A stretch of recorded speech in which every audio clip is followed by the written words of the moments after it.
Hey guys, this is Guido coming at you with a interview. What follows is unfortunately slightly choppy because of the editing I had to do. I wanted to get 2 new players and it ended up having 1 new player because Discord wanted to fight me the whole time. So that's how you start off something, right? You make excuses right at the beginning.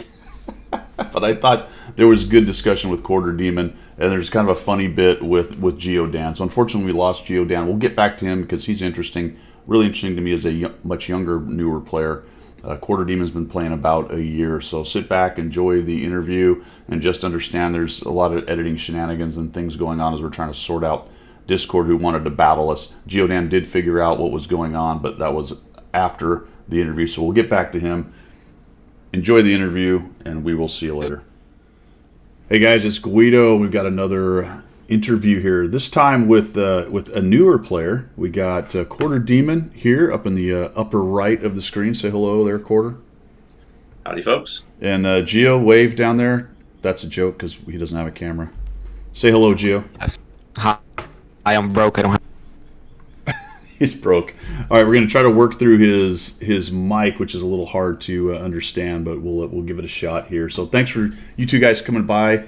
Quarter is in the clan, right? You're in the Guido's Correct. Flying Circus. Geo was, but Geo is actually the brains behind my Discord server. So he's set everything up on the Discord server. So he's got that all doped out, and the reason is because he's a young guy. He's not old like me, and he understands it. Although I think QuarterDemon could probably do it since he works with computers and all that stuff. Are you a Discord expert, Quarter? I wouldn't say I'm an expert, but I'm sure I could figure it out. Sure, you could figure it out. Right on. So, like I said, Quarter's brand new, relatively within a year, but he's got to tier 10, and Geo's a younger gamer, high school student. So I thought this would be a good mix right here to kind of talk to relatively newer player and then a younger player, because most of the guys I've talked to so far have been older, my age, in the 50s or whatever kind of thing. So I appreciate you guys coming by. Thanks so much, and let's get right to it. So I'm going to ask first, Quarter, because I think this interests me. What brought you to this game? What games were you doing before, and what brought you to World of Tanks? I've been a gamer pretty much all my life. I mean, from paper games to tabletop to board games. I started working for a computer company in high school, and so I've been gaming of all varieties pretty much my entire life. What brought me specifically to this game, a friend of mine was in the hospital. He had serious medical problems, and he couldn't really get out much, and he'd been playing tanks for 7 or 8 or 9 years, and so it was an opportunity for me to join voice chat with them and play some tanks. That's cool, man. Yeah, that's cool. What games did you like before? Did you come from shooters, or were you everything, or what was the main thing you liked? I would say turn-based strategy. I loved XCOM. I loved Fallout Tactics. I played WoW for a long time, on and off. So not really shooters. Never really been a shooter fan per se. This is about the closest I've gotten. That's interesting, actually, because that's kind of the direction I came from, and I felt like of all the shooters type of games I'd played, this one was closest to those things you described, like the RTSs and the tactical turn-based stuff. Even though it's a shooter and it's constant motion, it felt more tactical to me, like it was more of a chess game than a first-person shooter. Is that part of what you liked about it as well? Yeah, I mean, the complexity, is obviously good and bad. I'm sure we'll get into that later, but, Yeah. Shooters are just kind of mindless. It's, learn the map and, figure out what the best gun is, and that's kind of the way it is. And Yeah. thanks to a certain extent is like that, but there's a lot more to it than that. That's cool. All right, so Geo, you're the younger gamer then. How long have you been playing, and what brought you to the game? Geo, are you still with us, Geo? My dad just caught a snake outside our house. Check if he's okay. I know this is. I'm sorry. No, you're fine. You're fine.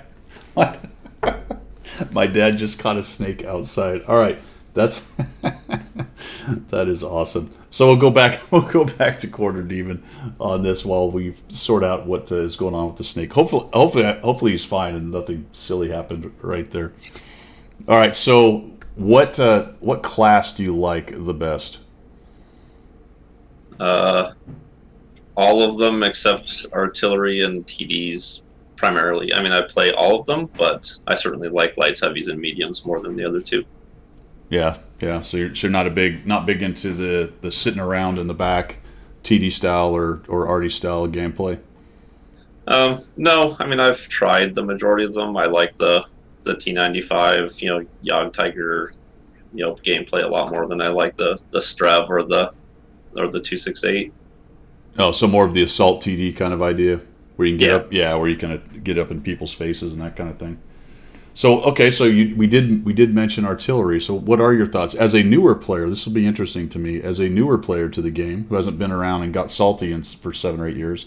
What are your thoughts on gameplay and vis-a-vis how the arty affects it? I mean, obviously, getting penned for 1,000 damage in a standard B by an artillery that's across the map that you never saw coming is not great dynamic gameplay, but being ammo racked for 2,000 isn't really either. So nobody likes getting penned by artillery, but I don't like getting ammo racked either. So it has its place, and there are definitely maps where I feel that having artillery in play makes for a better experience overall. So you don't have huge amounts of sitting in the back and doing nothing. But that problem also exists when there aren't any lights in the game. It tends to be very campy. And so I like the mix of all of the classes. And I certainly am not a hater of artillery. It's not a gameplay style that I appreciate or enjoy. I do it for missions. But I'm definitely not in the camp of remove it from the game. Right. Yeah. Okay, so on with the interview, man. How about wheeled tanks? What are your thoughts on that? Because you kind of came around, I think, when they started, right? Were they here already when you started? No, they came after I started. Okay. I mean, they're definitely frustrating at times, and the biggest problem I have with them is that the cap is so much different from a skill perspective that you get really good wheeled players, which are really hard to play against and can dominate a game, and then you get wheeled players who drive out in the first 40 seconds of the game and die. Yeah. And in both cases, they have a significant influence over the overall play of the game, some for good reasons and some for bad. And I think from that perspective, they aren't great. I think the single biggest thing that I dislike about the wheeled tanks is that they're the only tank that I've found so far in the game that has auto repairing systems. Yeah. I mean, everything else, if you get tracked, you're slowed until you repair it. They can be driving around at 100 miles an hour. Well, I guess 70 miles per hour when they're, full, and 40 when they're slowed, but they drive around behind a building for 20 seconds. Even if they're still moving, right, the wheel fixes itself completely. So, light tanks, normal track light tanks don't have that. So I think either they should remove that and their wheel should be partially damaged and they should be slowed all the times like every other tank, or at least it shouldn't tick if they're moving. If they run behind a building and stop, then sure, let the auto repair happen. But that's, I think, is the biggest problem about me, is that they just have the mobility benefit already, and then they're given that extra bonus. So something that slows them down more, some kind of mechanic. I think they should just be slowed down more, so they're not moving as fast when they're hit. I don't like the fact that they don't stop. That mechanic of stopping the tank by tracking it is so integral to the game and has been for so long. It really kind of messes it up when that's gone. You know what I mean? Absolutely. Yeah. No kidding. I don't know. I'm not sure what the fix is on that, but it's interesting. Again, I'm going to keep harping on this, but as a newer player, you see the same thing that the older players see and are complaining about. So obviously, those are issues with the game that need to be addressed, right? So do you have a 430U or a Progetto? I have a 430, and I've unlocked the 430U, and I have a Progetto 65. Yeah. I don't play tier 10 a lot. I've probably unlocked 12 or 13 of them. I've probably bought 5 or 6, and I generally only play them when there's some special event that requires it, because it's not my favorite gameplay, and I'm mostly free to play, so I can't really afford to play thousands of games in tier 10s. Oh, that is interesting. All right, so you're mostly free to play. What is the thing you don't like about tier 10? Other than the cost thing, is that just it? I mean, it's a very different style of gameplay, if you will. I mean, I think the biggest thing for me is just that since I'm a new player, playing down tier, I don't feel that obligation to be out in front and making the greatest impact. So I kind of yeah. So for me, tier 10, obviously there's the credit side of it. But for me as a newer player still, I tend to avoid tier 10 just because I haven't reached that comfort level where I know I can control the flow of the game and really push the envelope and and impact in that way. So playing down tiers and in 8s and 9s, I still get a similar tank experience, but I feel like I can stay back a little and kind of adjust and maneuver while I'm still trying to understand all the mechanics and the maps and how to fight the tanks and stuff like that. And I guess when you're top tier in your tier 8, then you feel more comfortable being out in the lead because it's against 7s and 6s kind of thing. Yeah, I mean, it's just it's been over time. I mean, I've probably played maybe 10 or 11,000 games over the year and a half. So I play a decent amount, but there's still so much to learn. So many nuances that are still evade me, and mini map management and all the the details that can determine the difference between dying in the first minute and adjusting to the flank and farming a 4,000 damage game, right? So as you are newer, then what is your, and you're a lot closer to it than most everybody else, what's your opinion of the onboarding? The onboarding was kind of terrible, to be honest. When I first started playing, the guys who had been playing for a while, they didn't know about the RAF program. It was still RAF 1.0 then. So I had made an account. I had played a little bit. Ground up to got my tier 6 token. Made a bad decision with it. What did you get? Well, I was grinding up the French artillery, and I grounded up to tier 5. And I was using that as kind of a way to see the maps, from a different perspective, and it was kind of a safety net. And then I used the tier 6 token to skip the 5 and buy the 6, which is, as it turns out, a horrible decision. And during that time, I was also looking around, the website and kind of digging into it a little, and I found the RAF program. And so one of my other friends who had started playing, 3 or 4 months before me, we played at the same time. I was like, hey, let's try this RAF program. It'll help you. It'll help me. And so we started down that road. And we only got, I think he got 2 of the crew members before they dropped the 1.0 program and started the 2.0. And so there was no invite code on the first one. There were just all sorts of things that really helps a new player that I didn't know were there, and even the guys that had been playing a long time that I knew didn't know were there. And so, I mean, honestly, I've probably created 10 or 15 different accounts over the course of my career. Because for me, it was 30 battles to get a tier 6 tank to try out was a lot easier than grinding it. And so I did that for several months. I would make a new account, grind through the first 30 or 40 battles with a premium tank, get a tier 6 token, get a tier 6 tank, drive it around, see if I liked it. If I didn't, I'd delete it and start again, right? And then finally, Will the Beast evolved far enough that it was no longer worth doing that. I mean, up until that point, I didn't really have the special crew members or premium tanks or any of those things to where there was any benefit. But after Christmas boxes and kind of all the other things that happened, I kind of finally settled into the one account that that I play. All right, that's fascinating because that never crossed my mind that would be a way to do that. Did you know other people that were doing that just to test out tanks? No, it was Yeah. it's just my over analytical mind and my desire to maximize, Yeah. level of effort.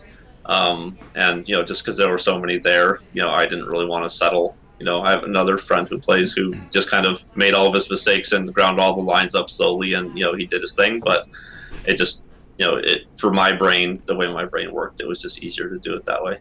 All right, that's actually awesome, man. I like that though. That's actually pretty cool because you probably saw several different, like you said, 10, 15 different tier sixes. All right, so which line did you settle on with Wheeled Beast when you got your tier six? Do you remember which one you got with that account? I actually got the VK2801, the Okay. tier 6 German light. Yeah, that's awesome, man. That is hilarious. Okay. It was also a way to try out premiums. Sure. Because with all the invite codes that were out there, I mean, I got to try out the Excelsior, the T14, the Churchill 3, the T34S, Right. Ram 2. So I got to try out those and see which one I liked as a low tier credit and crew grinder before the crew books came out. Yeah, people do tend to learn how to min max stuff, so that's a great way. All right, so again, as your newer player, and it sounds like you've gone through a whole process here, and maybe you remember this, but what's the one thing you wish you had known? You've already kind of covered a couple, but when you started playing, what's the one thing you wish you'd have known that wasn't told to you or you didn't find out till later that was hugely important? I think really understanding crews and equipment, and the actual impact that they have on the gameplay, was certainly something. Buying 50% crews, buying 75% crews when you could afford it as a new player, retraining, all those things. When I look back now at playing a tier 7 or tier 8 tank, at the beginning with a brand new crew, it's just such a disadvantage, not only to you and your experience, but also to your team. So that was kind of the biggest thing that I wish I'd known. I ground up way too many lines way too fast, even knowing what I knew and having done all the other accounts, to where I didn't have good enough crews and I didn't have enough credits for equipment. And that was kind of the biggest thing about the game that I felt was something that I could have learned earlier. And how was your experience as a free-to-play grinding up? Because I know I started another account probably 3 years ago or so to do more of the free-to-play idea, to kind of check that out because it had been so long since I did it. And I found by the time you got to about tier 7 or so, it really got grindy. I will say that it's mostly about how willing you are to wait. My first tier 7, I think I had to play 200 battles in the tier 6 to get to it, just because the experience and the credits and that sort of thing. But overall, like I said, I have probably 9 tier 10 tanks unlocked that I haven't bought, and probably another 9 or 10 tier 7, 8s, and 9s that I've unlocked but I haven't bought. And so it's just about finding a few tanks that you like, being patient and waiting for an on track to be able to buy them cheaply, or like this weekend where everything's on sale. Right. And really just kind of biding your time, finding pieces that you enjoy that you can play over and over again, and just kind of waiting. People have been playing it for 7 or 8 or 9, 10 years. And so expecting to have everything in the first 6 months, isn't really realistic. So it's just about being willing to be patient for me. Has the blueprint system helped you grind? Have you found that to be effective at all? The blueprint system is ridiculously good.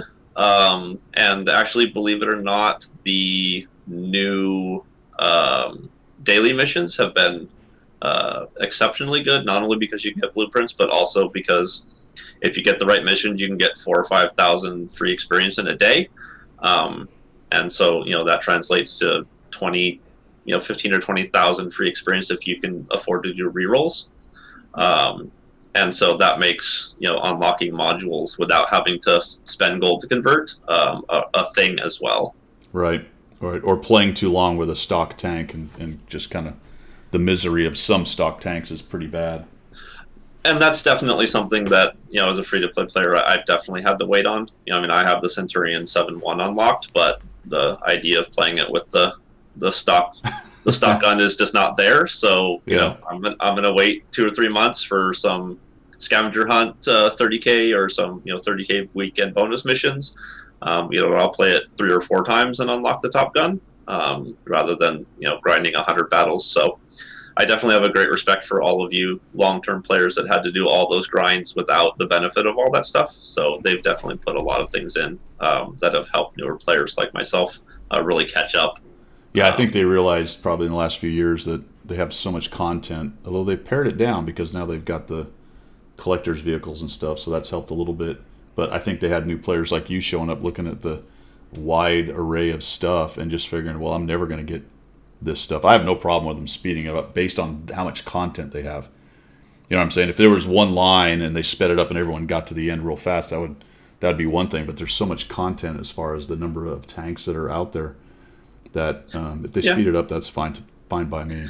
Yeah, and as a new player, I definitely appreciate the level of effort they've put into making the experience easier for us. But I certainly understand the other side of the story that some of the older players are unhappy about the amount of time Wargaming has spent on making our lives easier, and not focusing on the things that they want.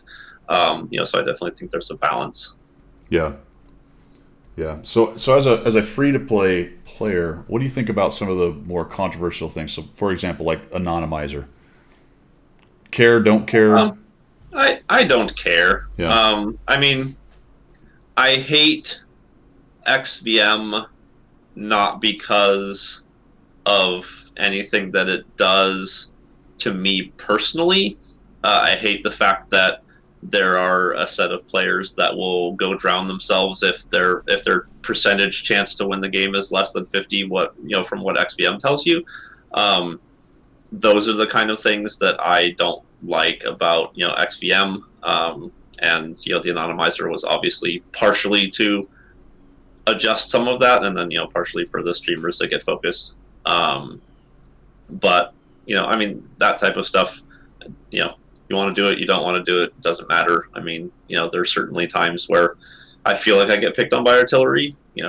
I'm certainly not a purple player by any stretch of the imagination, but whether that's impacted by anonymization or XVM or anything like that, it's hard to take. I just play and try to do what I can.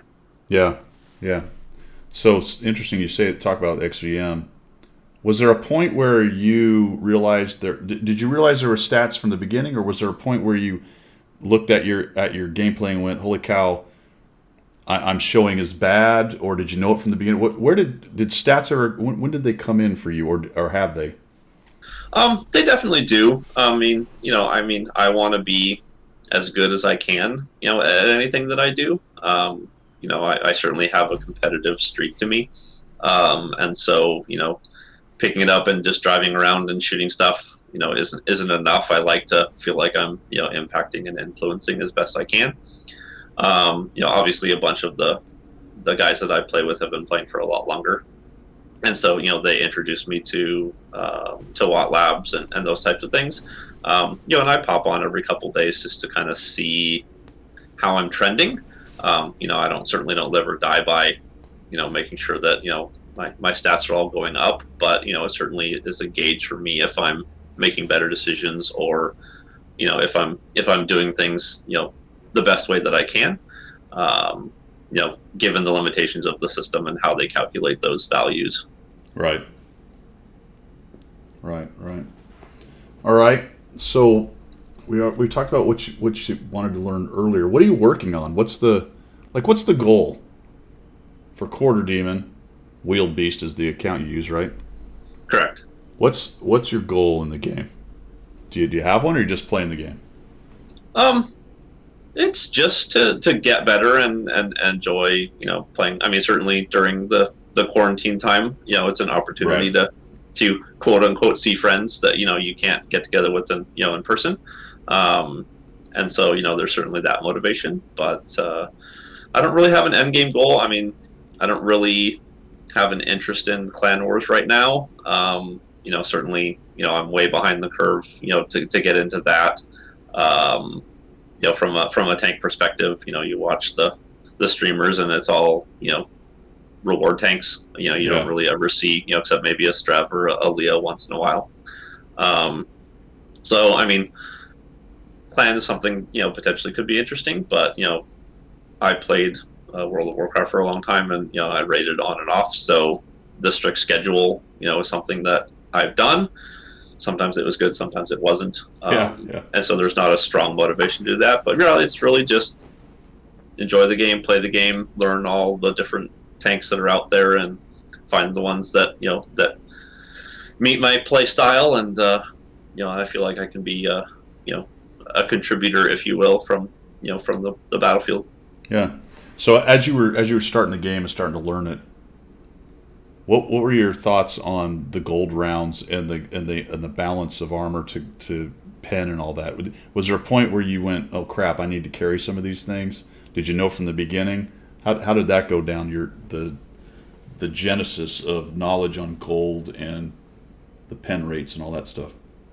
I mean, I would say certainly for the first 6 months, I was aware of their existence, and I threw a couple on the tank, because there were certain things I ran into that I just couldn't hurt, but I didn't switch ammo as often as I do now. I didn't really give consideration to the positions and the types of tanks and those types of things.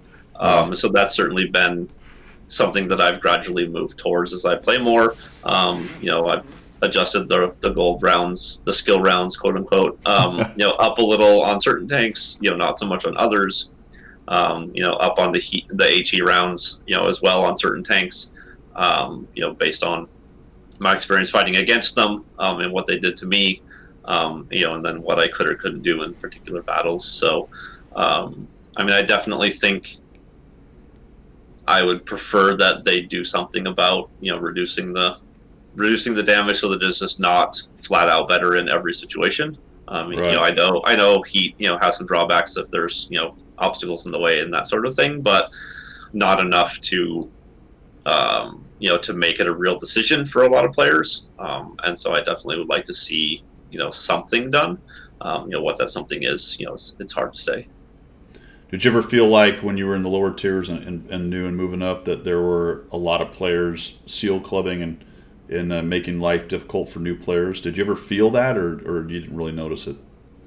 I mean, there's definitely some. I mean, the T67 players, I mean, that's still, to this day is still my favorite tank to kill. So, I mean, running into T67 players that are, invisible and driving all over the map and, farming up, 7 or 8 kills in a game.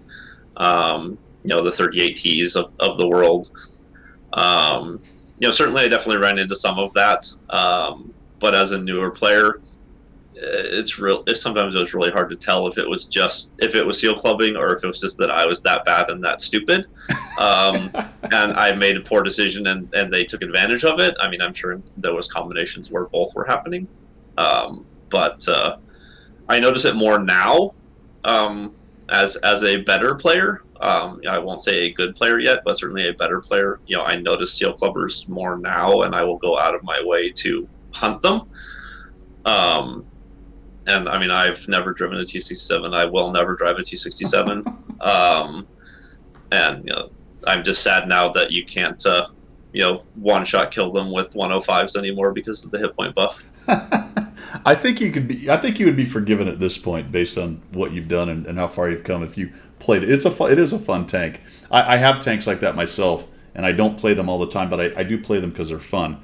But I don't do, like you said, 10,000 battles in a T67, that kind of thing. So I forgive you. You're allowed to play a T67. Yeah, I mean, it goes back to the whole thing is it's not really my play style. I don't like sitting in the back and hiding behind bushes and doing stuff. I mean, I know in certain cases it's the right thing to do and it's the best situation, but playing a tank that's kind of your only thing. I have an Udez 03. I play it. It's okay. Is it something I'm going to play a lot? No, I'll grind up the line and move on to the next thing. But it's certainly not the dynamic gameplay that I like. Yeah, yeah.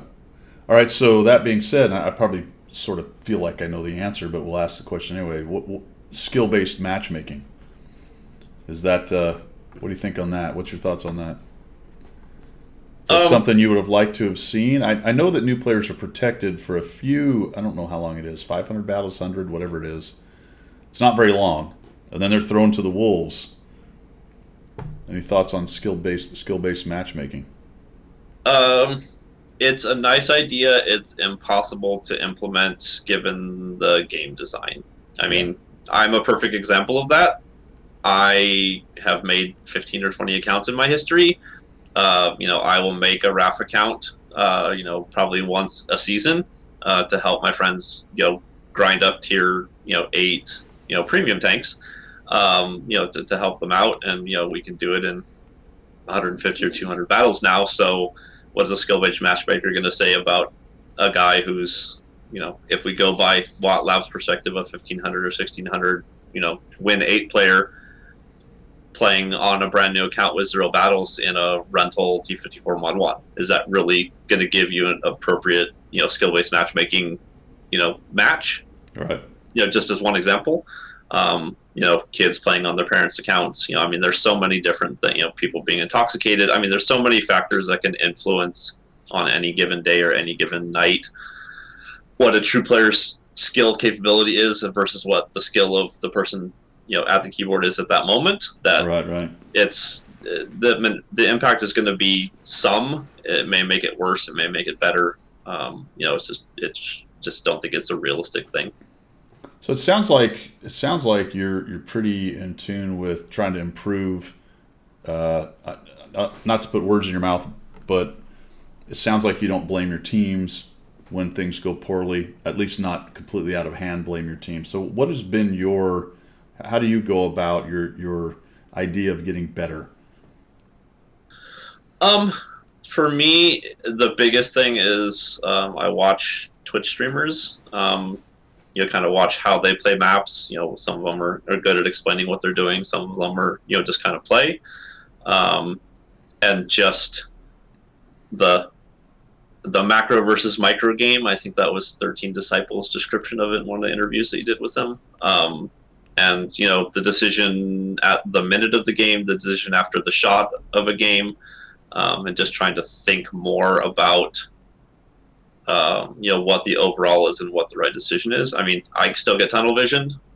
I get rolled up from behind by 3 tanks that I just didn't look at the mini map for a minute, and I was fighting one guy and focused, and it was a bad decision. Certainly that stuff happens all the time, but it's happening less. And I'm doing that, less where I go to a bad side because that's the right thing to do and that's what the team needs. And, I'm actually, adjusting my position a little better and, and getting to turn the tides in some of those games that, would otherwise have been losses if I had stayed where I was initially. Yeah. That was the hardest thing for me as I started to get better, was to try to remind myself that if I'm not getting the result I want, I'm probably doing something wrong, even as I thought I was doing the right thing. And that was a hard one, because sometimes, you think you've gone to the right spot and you're playing it right, but you continually lose at that same spot. You have to tell yourself, all right, I'm doing something wrong.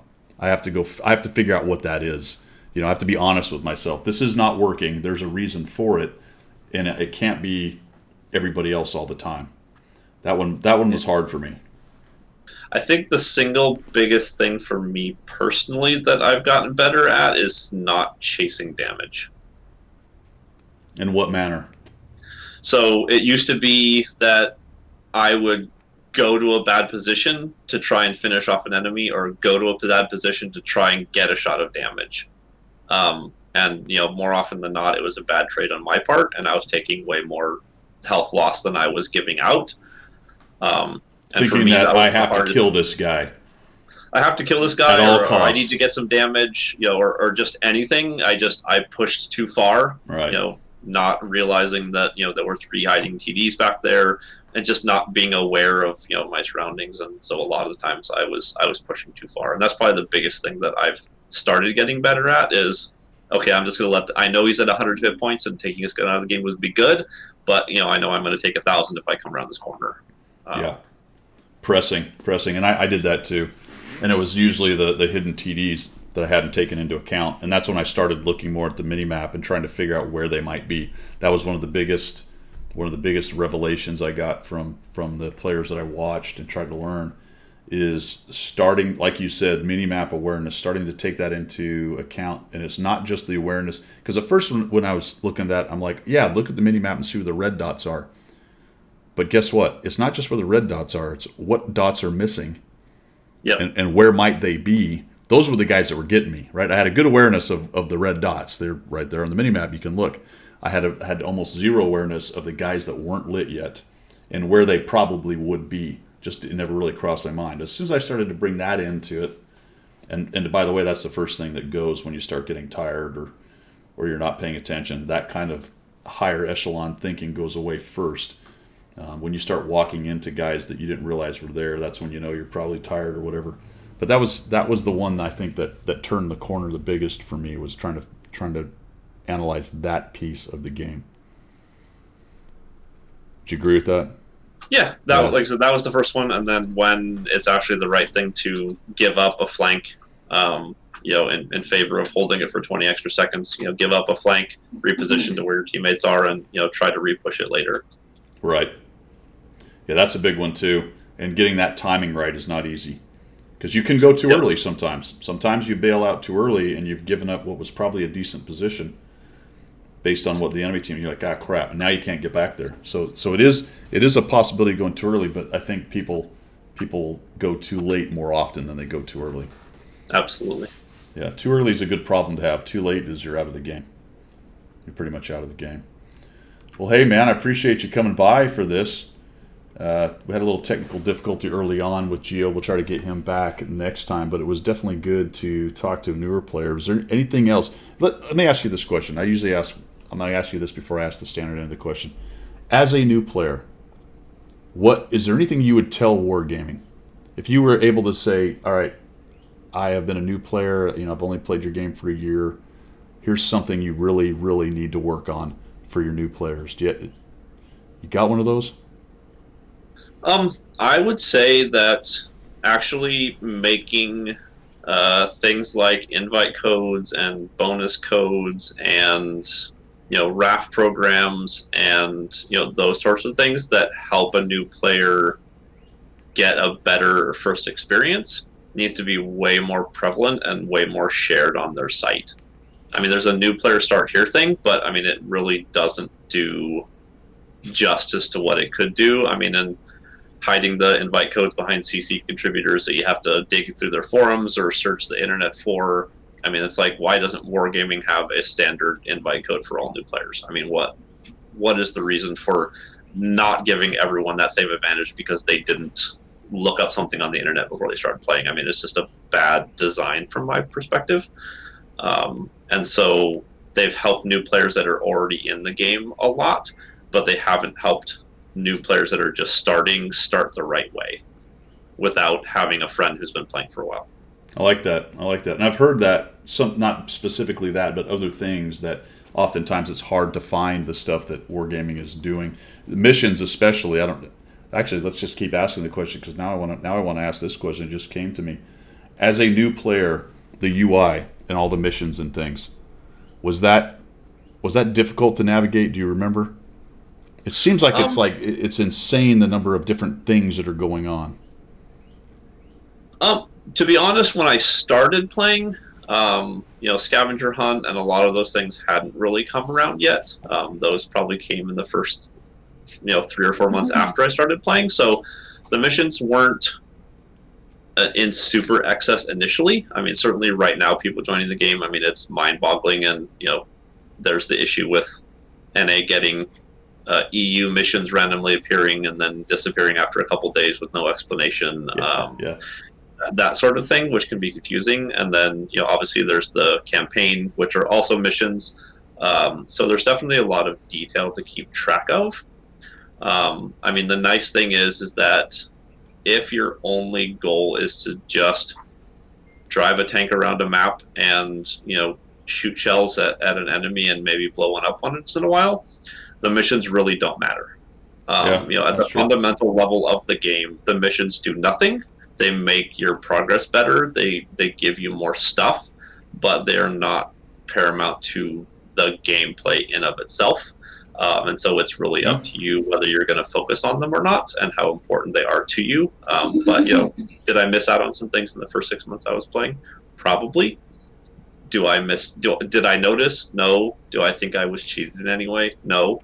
There was plenty of content for me to dig into and understand even without them. And now that I've got a better grasp on those things, I can focus on, grinding the campaign missions and some of the more, unintuitive components of the game and really kind of maximize my time and my value. I like that. That's good. That's not a way I'd thought of it, but that's an excellent point.